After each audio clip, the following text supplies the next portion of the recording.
یہ وہ سیدنا صدیق اکبر کی ذات ہیں۔ اللہ اکبر۔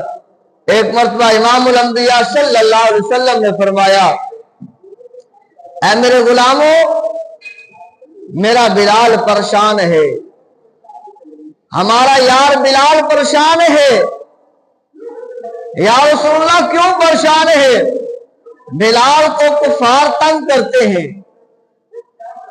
امیہ بن خلف تنگ کرتا ہے، مارتا ہے، پیٹتا ہے، تکلیفیں دیتا ہے، اذیتیں دیتا ہے، پر قربان جائیں بلال کی ذات پر بھی بلال تکلیفیں سہ کر کہتے ہیں لا الہ الا اللہ محمد رسول اللہ۔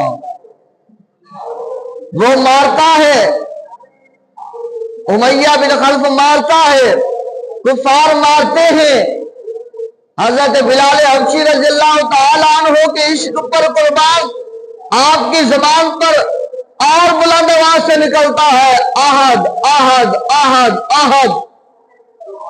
کہنے والے کہتے ہیں اے بلال، وہ تجھے اتنا مارتا ہے، تکلیفیں دیتا ہے، لہذا تو ایسا آواز میں اللہ کا نام لے لیا کر۔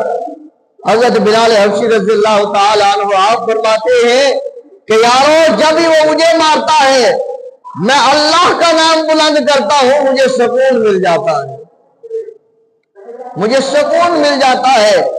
جب حضور لجپال نبی صلی اللہ علیہ وآلہ وسلم تک یہ بات پہنچتی ہے، دکھیوں کا دکھ اپنے سینوں میں سما لینے والا نبی، وہ محبوب نبی جو بڑے بڑے غموں والوں کے غموں کو اپنے سینوں میں چھپا لیتے ہیں، وہ نبی جو اپنی ساری امت کے غم کو اپنے سینے میں سما لیتے ہیں، وہ نبی فرماتے ہیں یارو، میرا بلال بڑی مار کھا رہا ہے، میرا بلال بڑی تکلیف میں ہے، میرا بلال بڑا پریشان ہے، اسے بڑی اذیت دیتی ہے، بڑی اسے تکلیف دیتے ہیں، کوئی ہے جو اسے آزاد کروا دے؟